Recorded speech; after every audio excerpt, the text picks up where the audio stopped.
Prévu du 10 au 17 février 2026, le festival Nanyerki s'apprête à faire vibrer Sikasso, la capitale du Kénédougou, au rythme de la culture. L'annonce a été faite lors d'une conférence de presse tenue ce vendredi 23 janvier 2026 au siège du festival. Face aux hommes de médias, le directeur du festival, Kassim Bengali, a présenté les objectifs, les grandes orientations et les nouvelles innovations de cette 7e édition, devenue un rendez-vous culturel incontournable dans l'agenda culturel malien. Cette année, il y a beaucoup d'innovations.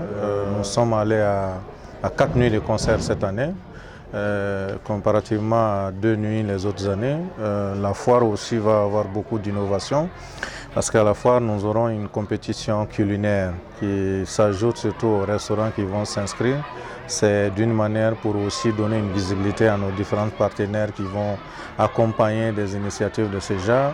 Cette année encore, il y a la lutte traditionnelle. Quand tu parles de la souveraineté, nous pensons que la culture doit être en priorité. La culture peut résoudre beaucoup de choses que les armes aussi ne peuvent pas résoudre, et qu'il ne faut pas que la situation nous empêche de vivre dans notre culture. Et donc nous qui sommes les acteurs culturels dans les régions aussi, nous sommes aussi des soldats debout pour dire que notre culture ne va pas mourir. Placée sous le thème intégration culturelle comme levier d'un monde souverain, l'édition 2026 vise à renforcer le dialogue interculturel, la cohésion sociale, la valorisation des identités culturelles comme socle du développement durable.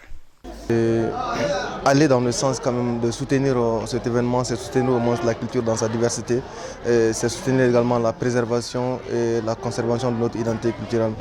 Et le Nanyerki, comme son nom l'indique dans la langue locale, l'une des langues officielles du Mali qui est le Sinara, il indique le lac du Balafon, et qui constitue à mon avis un fondement de notre structure sociale.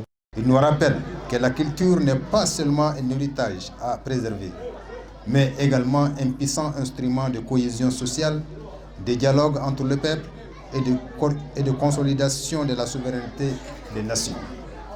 À l'approche de l'ouverture, le festival Nanyerki 2026 s'annonce comme une véritable célébration de la culture, mais également un cadre de promotion du vivre ensemble et du brassage culturel.